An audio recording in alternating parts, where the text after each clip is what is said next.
प्यारे बच्चों, नवांकुर के डिजी लेसन्स में आप सभी का एक बार फिर से स्वागत है।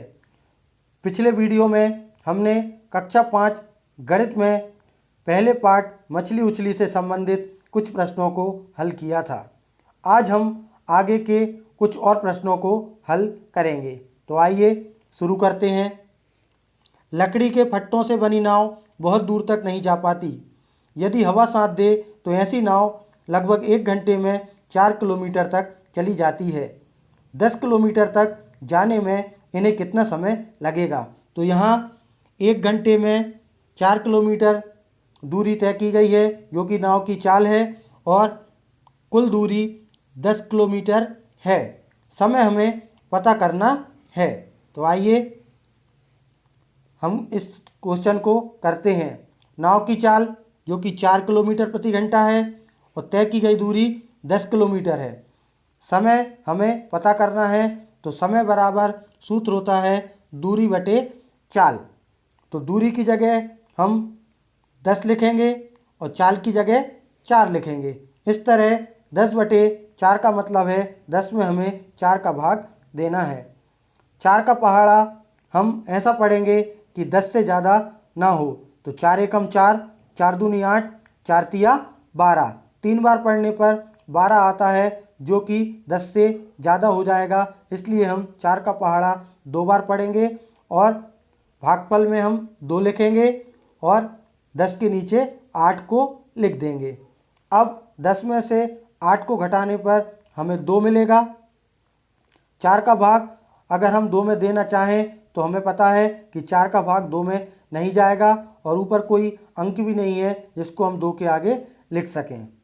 लेकिन अगर हमें 4 का भाग 2 में और आगे देना है तो हमें भागफल में दशमलव लगाना पड़ेगा और 2 के आगे एक शून्य लिख देंगे। इस तरह अब हमें 20 में 4 का भाग देना है। तो 4 का पहाड़ा हम ऐसा पढ़ेंगे कि 20 से ज़्यादा ना आए। तो 4 का पहाड़ा 4 एकम 4, 4 दूनी 8, 4 तिया 12, 4 चौको 16 और 4 पंचे 20। 5 बार पढ़ने पर 20 आता है, इसलिए हम 20 के नीचे 20 को लिख देंगे। 20 में से 20 को घटाने पर हमें 0 मिलेगा। इस तरह भागफल आया 2.5। मतलब नाव को 10 किलोमीटर जाने में 2.5 घंटे लगेंगे। फ्लोरम्मा छोटी झींगा मछली 150 रुपये किलो बेचती है। कारूथम्मा 50 रुपये किलो स्क्विड बेचती है। और देखो, फाजिला कठिनाई से ही इस बड़ी मछली किंगफिश को उठा पा रही है। वह कहती है यह मछली 8 किलोग्राम की होगी। मैं इसे पूरे 1200 रुपये में बेचूंगी। तो पहला क्वेश्चन है, फाजिला ने बड़ी मछली किंगफिश को कितने रुपए प्रति किलोग्राम में बेचा? जैसा कि हमें पता है कि 8 किलोग्राम मछली की कीमत 1200 रुपये है और प्रति किलोग्राम मछली मतलब 1 किलोग्राम मछली की कीमत हमें पता करना है। तो जब भी हमें ज़्यादा का दे के कम का पूछते हैं तो ऐसे क्वेश्चनों में हम भाग करते हैं। तो आइए हम 1200 में 8 का भाग दे के पता करते हैं कि 1 किलोग्राम मछली की कीमत क्या होगी। जैसा कि क्वेश्चन में दिया है, 8 किलोग्राम मछली की कीमत 1200 रुपये है और 1 किलोग्राम मछली की कीमत हमें पता करना है।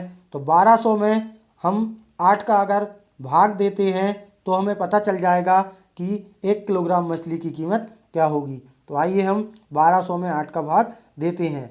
8 का भाग हम 12 में देंगे तो हमें 8 का पहाड़ा ऐसा पढ़ना है कि 12 से ज़्यादा ना हो। तो 8 का पहाड़ा 8 एकम 8 और 8 दूनी 16। 2 बार पढ़ने पर 16 आएगा, जो कि 12 से ज़्यादा हो जाएगा। इसलिए हम 8 का पहाड़ा 1 बार पढ़ेंगे और 12 के नीचे 8 को लिख देंगे। 12 में से 8 को जब हम घटाएंगे तो हमें 4 मिलेगा और ऊपर से एक 0 हम नीचे लिख देंगे। इस तरह अब 8 का भाग हमें 40 में देना है। तो 8 का पहाड़ा हमें ऐसा पढ़ना है कि 40 से ज़्यादा ना हो।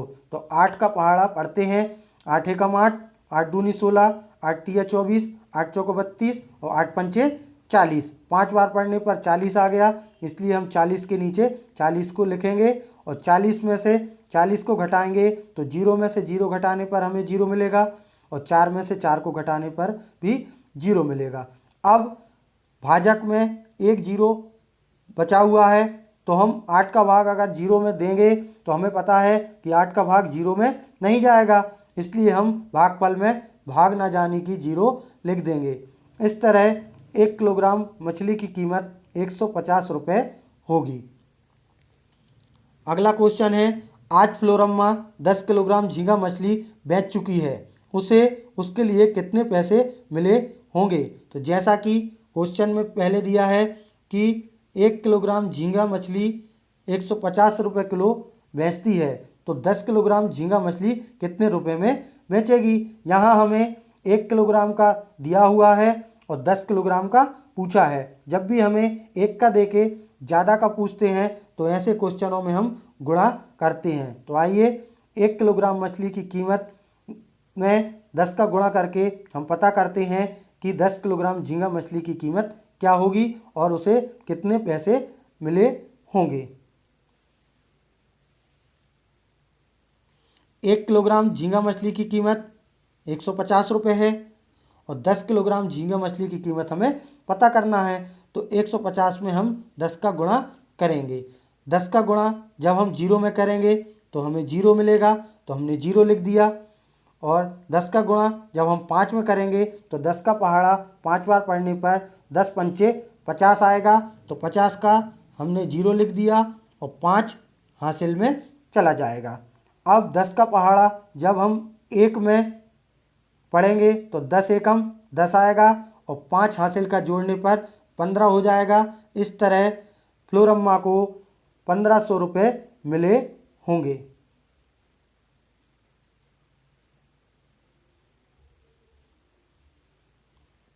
महिलाओं का मछली बैंक की बैठक अभी शुरू ही हुई है। फाजिला इसकी अध्यक्ष है। 20 मछुआरों ने मिलकर अपना बैंक बनाया है। हर एक 25 रुपये हर महीने बचाती है और बैंक में जमा करा देती है। तो यह समूह प्रति माह कितना पैसा इकट्ठा करता है। तो जैसा कि क्वेश्चन में दिया हुआ है कि हर मछुआरिन एक महीने में 25 रुपये बचाती है और कुल मछुआरिनों की संख्या 20 है। इस तरह हम एक मछुआरिनों के द्वारा जमा किए गए 25 रुपये में अगर कुल मछुआरिनों की संख्या जो कि 20 है उसका गुणा करते हैं तो हमें पता चल जाएगा कि यह समूह एक महीने में कितने रुपए बचाता है। तो एक मछुआरिन एक माह में जमा करती है बराबर 25 रुपये, तो 20 मछुआरिनें एक माह में जमा करेंगी, तो 25 का 20 में गुणा करेंगे। 20 का गुणा जब हम 5 में करेंगे तो 20 का पहाड़ा हमें 5 बार पढ़ना पड़ेगा। तो 20 एकम 20, 20 दूनी 40, 20 तिया 60, 20 चौको 80 और 20 पंचे 100। 100 का 0 आएगा और 10 हासिल में चला जाएगा। अब 20 का पहाड़ा हम 2 बार पढ़ेंगे, तो 20 एकम 20, 20 दूनी 40, 40 और हासिल के 10 को जब हम जोड़ेंगे तो 50 आएगा। इस तरह 20 मछुआरे ने एक माह में 500 रुपये इकट्ठा करेंगी। अब अगला दिया है 10 साल में कितना पैसा इकट्ठा होगा। तो जैसा कि हमें पता है एक माह में 500 रुपये इकट्ठे हुए हैं, तो अगर हमें एक साल का पता करना है तो एक साल में 12 महीने होते हैं। अगर हम एक माह में पैसे इकट्ठे हुए हैं उनमें अगर 12 का गुणा कर दें तो हमें पता चल जाएगा कि एक साल में कितना पैसा इकट्ठा हुआ। तो आइए हम 500 में 12 का गुणा करते हैं। 12 का गुणा जब हम 0 में करेंगे तो हमें 0 मिलेगा। 12 का गुणा जब हम दहाई के 0 में करेंगे तब भी हमें 0 मिलेगा। और 12 का गुणा जब हम 5 में करेंगे तो 12 का पहाड़ा 5 बार पढ़ने पर 12 पंचे 60 आएगा। इस तरह एक साल में 6000 रुपये इकट्ठे होंगे। लेकिन हमें पता करना है कि 10 साल में कितना पैसा इकट्ठा होगा। तो एक साल में जो पैसा इकट्ठा हुआ है उसमें अगर हम 10 का गुणा कर देते हैं तो हमें पता चल जाएगा कि 10 साल में कितना पैसा इकट्ठा हुआ।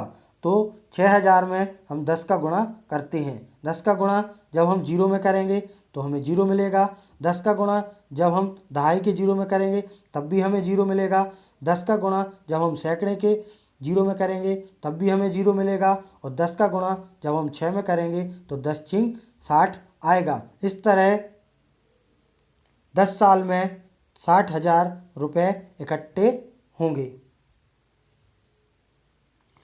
अगला क्वेश्चन है, ग्रेसी ने जाल खरीदने के लिए 4,000 रुपये का कर्ज लिया। उसने 345 रुपये हर महीने 1 साल तक वापस दिए। वह कितने पैसे बैंक को वापस करेगी? तो यहाँ 1 महीने में 345 रुपये वापस किए हैं और 1 साल मतलब 12 महीने का हमें पता करना है। तो जब इस क्वेश्चन में भी हमें 1 का दे के ज़्यादा का पूछा है तो हम 1 महीने में जो 345 रुपये वो वापस कर रही है उसमें अगर 12 का गुणा कर देते हैं तो हमें पता चल जाएगा कि वह 1 साल में कितने पैसे वापस करेगी। तो आइए, ग्रेसी ने जाल खरीदने के लिए 4,000 रुपये कर्ज लिया और उसने 1 महीने में 345 रुपये वापस किए। 1 साल में वह वापस करेगी तो 345 में हम 12 का गुणा करेंगे। 12 का गुणा जब हम 5 में करेंगे तो 12 पंचे 60 आएगा, इसलिए हमने जीरो लिख दिया और 6 हासिल में चला गया। अब 12 का गुणा जब हम 4 में करेंगे तो 12 चौको 48 आएगा और 48 में जब हम 6 हासिल का जोड़ेंगे तो हमें 54 मिलेगा। तो 54 का हमने 4 लिख दिया और हासिल में 5 आएगा।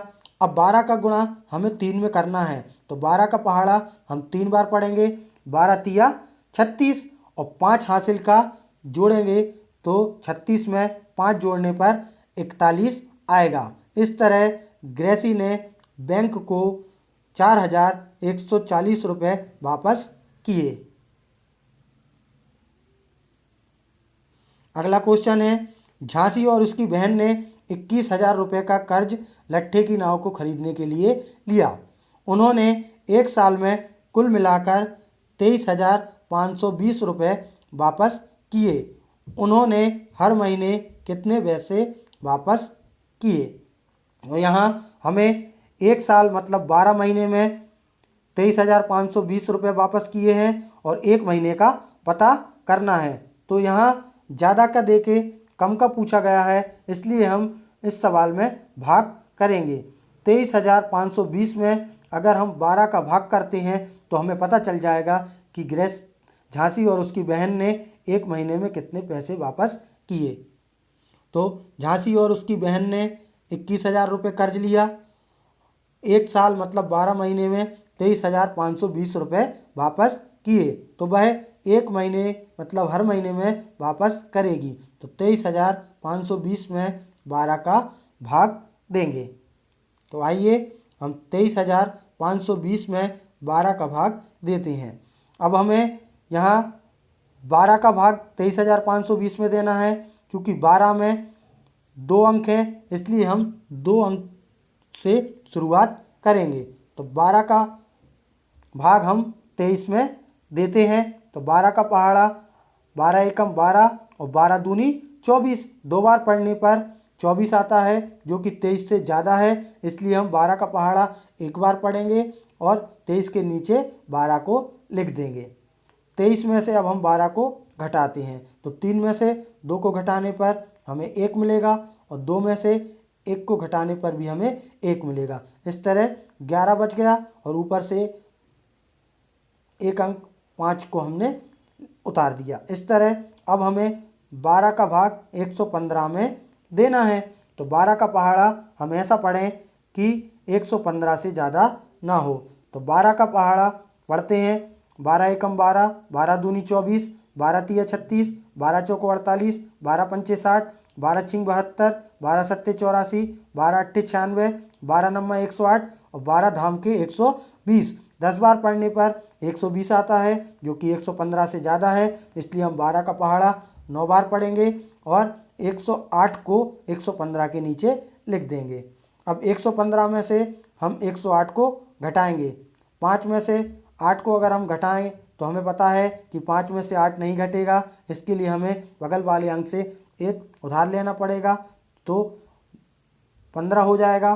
15 में से जब हम 8 को घटाएंगे तो हमें 7 मिलेगा, और एक हमने उधार ले लिया था इसलिए वहाँ 0 बचेगा, तो 0 में से 0 घटाने पर 0 मिलेगा, और 1 में से 1 भी घटाने पर 0 मिलेगा। इस तरह 115 में से 108 को घटाने पर 7 मिल गया, और ऊपर से एक अंक 2 को हम नीचे लिख देंगे। तो अब हमें 12 का भाग 72 में देना है, तो 12 का पहाड़ा हम ऐसा पढ़ें कि 72 से ज़्यादा ना हो। तो 12 का पहाड़ा पढ़ते हैं 12 एकम 12, 12 दूनी 24, 12 तिये 36, 12 चौको 48, 12 पंचे 60 और 12 छिंग 72। 6 बार पढ़ने पर 72 आ गया, इसलिए हम 72 के नीचे 72 लिखेंगे। और 2 में से 2 को जब हम घटाएंगे तो हमें 0 मिलेगा। 7 में से 7 को जब हम घटाएंगे तब भी हमें 0 मिलेगा, लेकिन ऊपर एक 0 बचा हुआ है, उसमें अगर हम 12 का भाग देते हैं तो हमें पता है कि 12 का भाग 0 में नहीं जाएगा, इसलिए हम भागफल में भाग ना जाने का 0 लिख देंगे। इस तरह झांसी और उसकी बहन ने हर महीने 1960 रुपये वापस किए। अगले क्वेश्चन में दिया है कि झांसी, मैंने पता लगा है कि हमें हर महीने 6000 किलोग्राम मछली के लिए 1500 किलोग्राम नमक की ज़रूरत पड़ेगी, और नमक की कीमत 2 रुपये प्रति किलोग्राम है।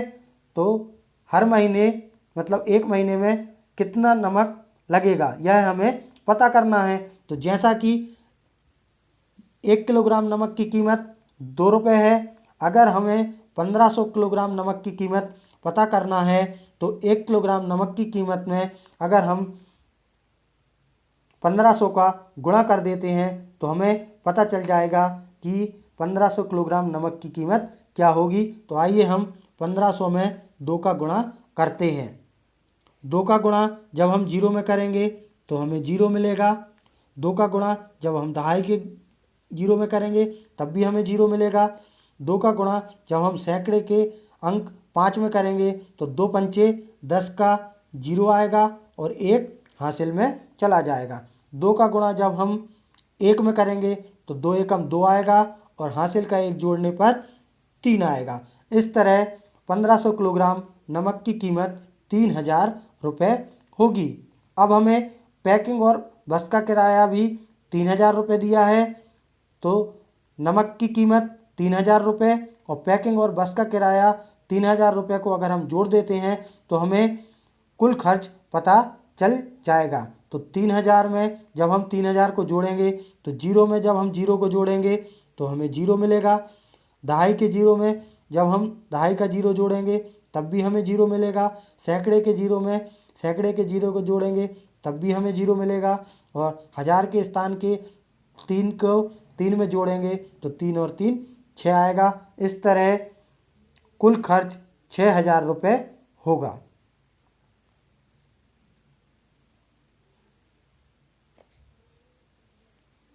अगला क्वेश्चन है, एक कारखाना लगाने के लिए कुछ चीज़ों की संख्या दी गई है और हर एक चीज़ की कीमत दी गई है। अब हमें पता करना है कि कारखाना लगाने की कुल कीमत क्या होगी। तो हर एक चीज़ की कीमत का अगर हम चीज़ों की संख्या में गुणा करते हैं तो हमें कुल कीमत पता चल जाएगी, और कुल कीमत को जब हम जोड़ देंगे तो हमें कारखाना लगाने की कुल कीमत का पता चल जाएगा। तो आइए हम हर एक चीज़ की कीमत का चीज़ों की संख्या में गुणा करके चीज़ों की कुल कीमत पता करते हैं। तो जब हम 3000 का 1 में गुणा करेंगे तो हमें 3000 मिलेगा। 20,000 का जब हम 20 में गुणा करेंगे तो हमें 40,000 मिलेगा। 1000 का जब हम 4 में गुणा करेंगे तो हमें 4000 मिलेगा। 300 का जब हम 20 में गुणा करेंगे तो हमें 6000 मिलेगा। 75 का जब हम 20 में गुणा करेंगे तो हमें 1500 मिलेगा। इस तरह हमें चीज़ों की कुल कीमत पता चल जाएगी, और कुल कीमत को अगर हम जोड़ देते हैं तो हमें कारखाना लगाने का कुल खर्च पता चल जाएगा। तो जब हम 3000, 40,000, 4000, 6000 और 1500 को आपस में जोड़ेंगे तो हमें 54,500 500 रुपये प्राप्त होगा, जो कि कारखाना लगाने की कुल कीमत है। बच्चों, यहाँ हमारा पार्ट 1 समाप्त होता है। अगले वीडियो में हम पार्ट 2 से संबंधित प्रश्नों को हल करेंगे। धन्यवाद।